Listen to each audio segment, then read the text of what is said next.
ওনাদেরকে আমি একটা অফার দিলাম, হুমকিও দিচ্ছি না, অফার দিলাম, আমি বিজেপিতে জয়েনিং করে আলাম। উনি যদি প্রমাণ করতে পারেন আমি নতুন গাড়ি কিনছি, দিল্লির থেকে আয়া রাবার বাগান কিনছি, আমি বিদেশে ভ্রমণ করছি, তাহলে আমি বিজেপিতে জয়েনিং করুম, সবাই লই আমি কম, সবাই বিজেপিতে চলো। আর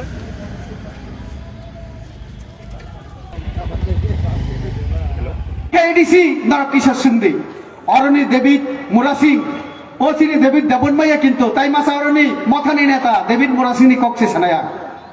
Botamo Kaga, Ha Nawi Grana Hini Dilio Him Tangisa Hat with Helepu. Ram Ridi Hinisa Upilas Kena with Facebook, J. Zemon Paren Dan Koren, Taka Dan Koren, Ram Tisaka, Ram Salayo, Tamon Kapor, Boromili Lalia, or David by Dilio Tame Borotake BCP Hapaitoka. Narnukana Dilio Tame Tamonka Aroni Paika, Paimani Pore Gari Paika po David Akramani. Gari Paika, Rabar Bagan Kaga, Tau Kaga, Bidisuperina Tanka, Tohai Omonka, or Sini Motaro, T. Prasadi Coxaway. Jodi, Tripura Rajum.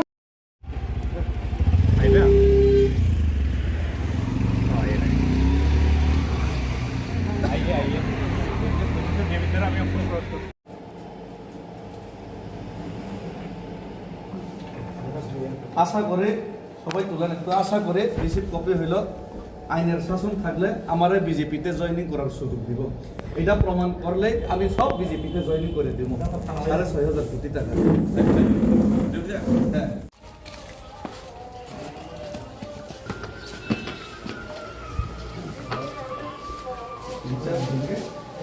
Vâng, có biết thấy không?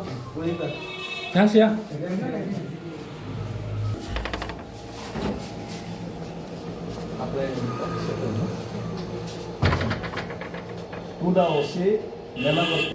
Defamation মানহানি case, মানহানি মামলা আমি করলাম Rebati Tripura ex এমপির বিরুদ্ধে।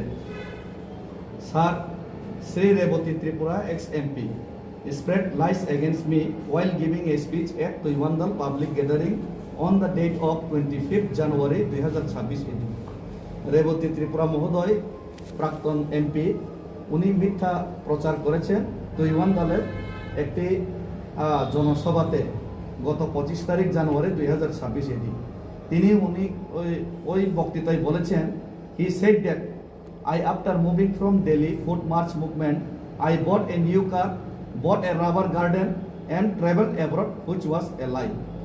ওই বক্তৃতার মাধ্যমে উনি বললেন যে আমি দিল্লিতে আন্দোলন করার পর নাকি আমি বাড়িতে ফিরে এসে নতুন একটা গাড়ি ক্রয় করলাম, রাবার বাগান আমি ক্রয় করলাম এবং আমি বিদেশেও ভ্রমণ করলাম, যা ছিল দাহা মিথ্যা। এটা আমি ইংলিশের মাধ্যমে লিখলাম। তো আমার কোনো নতুন গাড়িও নাই, যেটা আমি জানি, কিনিও নাই, এবং আমার রাবার বাগান আমি কিনি নাই। আমার 14 গোষ্ঠী এই জীবনে আমি রাবার বাগান কিনছি না। তারপরে উনি এটা কইলেন। তারপরে উনি কইলেন আমি বিদেশে ভ্রমণ করছি, বক্তৃতার মধ্যে আমার নাম লয়ে বারবার কইলেন। তো ওই বিদেশে তো আমি যাবো কিভাবে? আমার পাসপোর্টই এখন পর্যন্ত নাই, পাসপোর্টও নেই, অথচ উনি কইলেন আমি বিদেশে গেছি। তো আমি এই মিথ্যা বক্তব্যের বিরুদ্ধে একজন মাননীয় প্রাক্তন সংসদ হয়ে উনি এত মিথ্যা কথা বললেন, এর বিরুদ্ধে আমি মানহানি মামলা করলাম। His false statement was widely spread on social media, TV, which damaged my reputation. ওনার এই যে মিথ্যা বক্তব্য, মিথ্যা ভাষণ, এটা সোশ্যাল মিডিয়া মাধ্যম এবং টিভির মাধ্যমে অনেক প্রচার হয়ে গেল, যা আমার দৈনন্দিন জীবন, আমার ব্যক্তিগত রেপুটেশনে অনেক এটা মানহানি ক্ষতি করছে। তো so I went to the law system for a fair trial. তো আমি এই জন্যই আপনাদের আইনের দ্বারস্থ হলাম, আইনের সিস্টেমের মাধ্যমে দ্বারস্থ হলাম, and was forced to claim compensation if he unable to prove his false statement.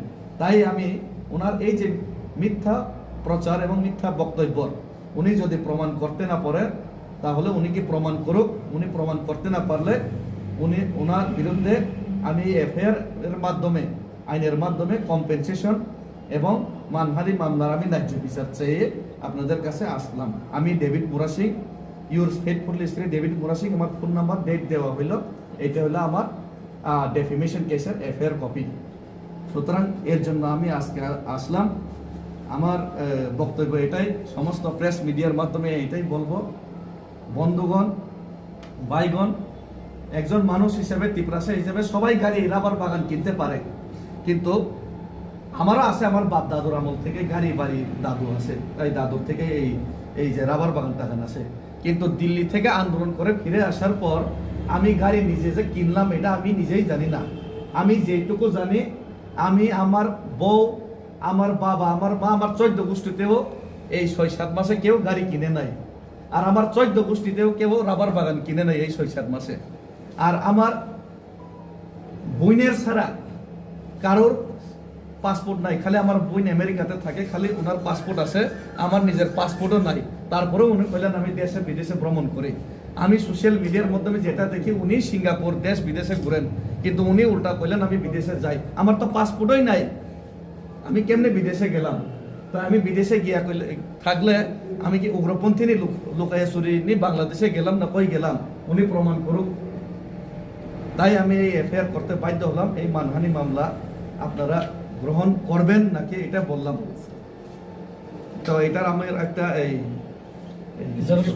একটা রিসিভ কপি আমি চাই আপনাদের কাছে।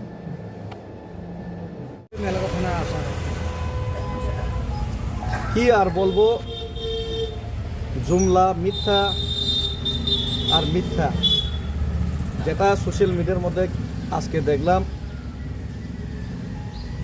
ঘুমের থেকে উঠলেই মিথ্যা আর মিথ্যা, রাজ্যের মধ্যে দেশের মধ্যে মিথ্যা মামলা, মিথ্যা কথা, মিথ্যা প্রচার।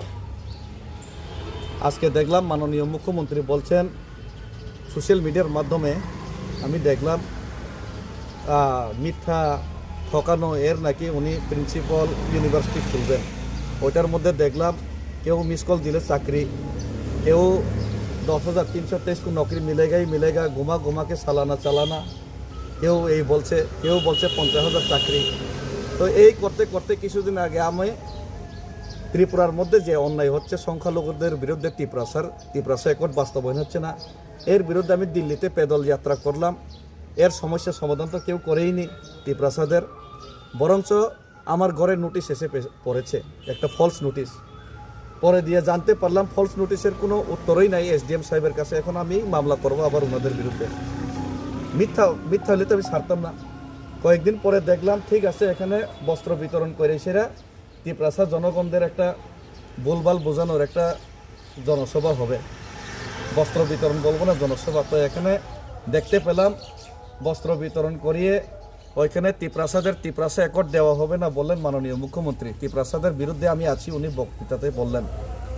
ভালো কথা, ত্রিপুরাসাদের নিজে ইংলিশে লিখবেন, নিজে ইংলিশে পড়াশোনা করবেন, সব ঠিক আছে, কিন্তু ত্রিপুরাসারা ওই ইংলিশ অক্ষর দিয়ে, ইংলিশ মিডিয়ামে পড়লেও ইংলিশ অক্ষর দিয়ে পরীক্ষা দিতে পারবেন না, এটা উনি বললেন।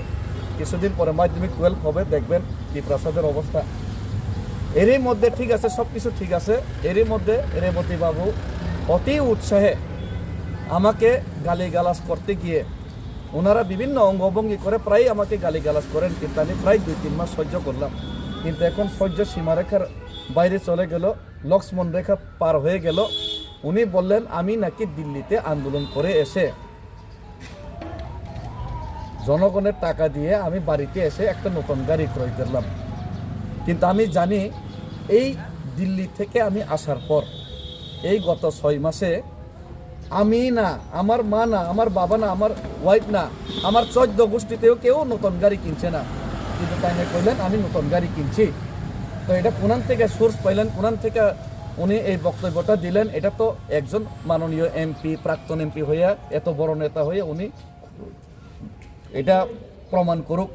প্রমাণ না করলে আর সারাসারি নাই। আমি তো ওনার বাড়িতে যাবো কিছুদিন পরে। আবার উনি আরও কইলেন আমি নাকি রাবার বাগান কিনছি। রাবার বাগানও আমার 14 গোষ্ঠীতেও কিনছে না এই 6 মাসে। তো এটা উনি প্রমাণ করুক কোনানে কিনছি।